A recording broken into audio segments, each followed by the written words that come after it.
السلام عليكم ورحمة الله وبركاته. أهلا وسهلا بكل أحبائنا وأشقائنا في المغرب. معانا دلوقتي خبر عاجل، ودي آخر الفيديوهات اللي وصلتنا من ضواحي باريس من شوية. وزي ما انتم شايفين الفيديو واضح، الشخص اللي كان متداول عنه على مواقع التواصل موجود في المكان، وواضح جدا من تعابير وشه انه في حالة توتر وخوف. بصوا كويس، هو ده الشخص اللي كان بيتكلم بطريقة مستفزة وبيطلق تصريحات أثارت غضب الناس. دلوقتي وبعد اللي حصل لقيناه واقف ورا أفراد من الشرطة بيستخبى وراه، وكأنه بيدور على حماية. بعد ما الأمور بدأت تتغير، الناس اللي كانوا معاه وقت الكلام على السوشيال ميديا دلوقتي اختفوا وسابوه يواجه الموقف لوحده. أنا بعتقد إن العمل اللي انت عملته ده عيب. انت مش تحرق علم المغرب كده، يبقى انت يعني دي الرجولة ان انت تحرق علم المغرب. الرجولة كده انت حررت القدس. يعني انت الرجولة ان انت تمسك علم بلد شقيق، بلد محترم، بلد اشقائنا المغاربة وتحرقه كده، يبقى انت يعني عملت اللي محدش قدر يعمله. انا مش فاهم الناس دي عقليتها فين، الناس دي عقلها بتفكر ازاي. احنا كنا بنقول الكلام ده من البداية، ان الكلام ده على الانترنت، والواقع شيء تاني خالص.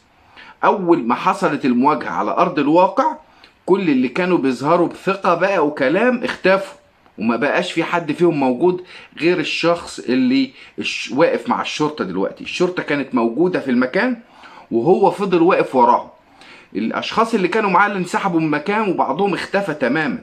وده خلى ناس كتير تقول هو فين الناس اللي كانوا بيشجعوه انه يعمل العمل المشين، العمل السيء، العمل اللي الواحد مش عايز يوصفه بألفاظ قاسية. وفين اللي كانوا بيتكلموا بنفس الكلام على مواقع التواصل. الفيديو ده بيوضح ان الموقف اختلف تماما عن الصورة اللي كانت بتتقدم على الانترنت. اللي كان بيظهر بثقة كبيرة وبيتكلم بقى واضح عليه دلوقتي التوتر والخوف، واصحابه اختاروا ان هم يهربوا. والهروب طبعا ده جبن، انت هربت لانك عارف انك عملت حاجة غلط، ودي حاجة عيب، حاجة ما يصحش، عيب. الكلام اللي بيحصل من اشقائنا، من ما ينفعش نقول اشقائنا والله، لان اللي بيحصل ده عيب. ما ينفعش تمسك علم بلد اخرى وتمسكه وتحرقه، لان الحاجات دي ما تنفعش يا جماعة. احنا فين بس؟ احنا في غابة. التفاصيل الباقية بعد ما الشخص ده فضل واقف جنب افراد الشرطة، بقى واضح ان اللي كانوا معاه بقى هربوا وسابوه يواجه الموقف لوحده. الفيديوهات اللي اتصورت من اكتر من زودة وزي ما انتم شايفين وانا وريتكم في الفيديوهات بتبين ان المجموعة دي اتفرقت عن بعضها، وكل واحد حاول يبعد عن المكان لانهم عارفين الشرطة مش هتسيبهم. وده خلى فيه تعليقات كتيرة جدا على مواقع التواصل الاجتماعي، لان نفس الاشخاص اللي كانوا قبل كده بيتكلموا بثقة وبيرددوا عبارات استفزازية اختفوا. اول ما حصلت المواجهة على ارض الواقع كله هرب. الناس اللي كانت موجودة في المكان فضلت تتابع اللي بيحصل، والشخص ده استمر واقف جنب الشرطة وكأنه بيحاول يعني ايه يتجنب اي احتكاك، لان عارف ان هياخد علقة تمام. عارف انه لو الشرطة مش موجودة هيتضرب ضرب مبرح. اللي خلى الموضوع ده ينتشر اكتر، نفس الشخص اللي كان قبل كده ظهر في مقاطع فيديو بيتكلم بطريقة فيها تحدي، لكن المشهد كان مختلف تماما. وده خلى ناس كتير جدا بتقارن بين طريقته في الكلام على السوشيال ميديا وبين تصرفه وقت ما الأزمة حصلت والشرطة جت والبتاع جبنة. وبرضه الدولة معلومات ان بعض الحسابات المرتبطة بالاشخاص دول بدأت تختفي وبيتم اغلاقها بعد انتشار الفيديوهات دي على السوشيال ميديا. وده زود الجدل حوالين الواقع، رغم ان مفيش تأكيد رسمي على سبب اختفاء الحسابات بتاعهم.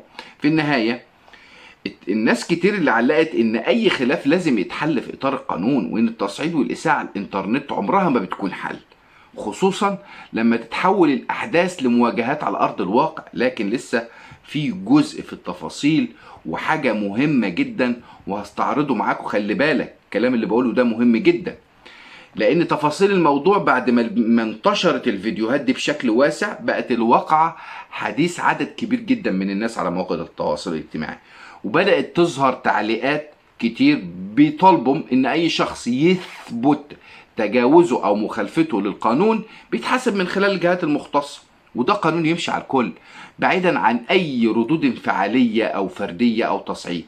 كمان الدولة بعض المرشورات بتقول ان بعض الاشخاص المرتبطين بالواقعة اللي حصلت دي حاولوا يخفي حساباتهم او يقللوا ظهورهم على منصات التواصل بعد انتشار المقاطع دي، لكن لحد دلوقتي مفيش تأكيد رسمي لكل التفاصيل المتداولة، وبالتالي لازم اتعامل معاها باعتبارها معلومات غير مؤكدة.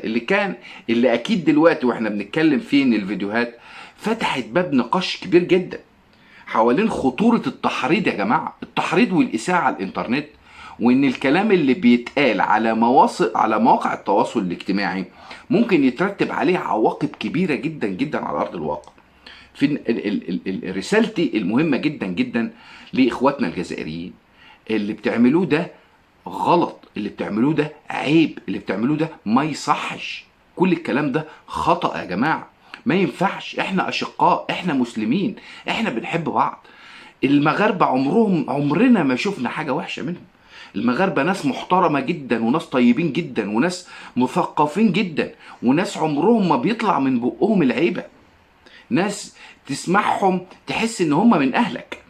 ما ينفعش ان الرسالة اللي خرج بيها ناس كتير من الواقعة اللي لازم اوصلها لكل الناس. القانون هو اللي ياخد مجراه مع اشخاص زي دي. يعني لو اعتبرناها حالات فردية لازم القانون ياخد مجراه مع الاشخاص دول عشان يبقى عبرة لمن لا يعتبر. لازم تحترم الاخر، لازم تتجنب الاساءة او التحريض، هو الطريق الصح. لان القانون هو الفيصل في اي نزاع في الدنيا، واي مشكلة في الدنيا اللي تحلها بالقانون. دي اللي انا بقوله ده مهم جدا عشان اشقائنا العرب كلهم، مصريين، توانسة، جزائريين، مغربيين، كل العرب لازم نكون ايد واحدة. بلاش الفرق، بلاش ان انت تبقى سخنان من جوه على مواقف انت في غنى ان انت تتكلم عنها اصلا.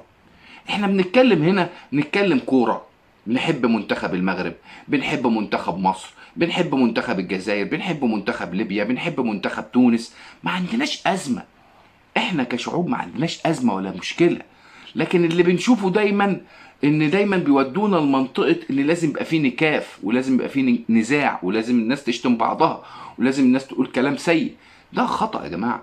انت مسلم في النهاية، خلي بالك من تصرفاتك.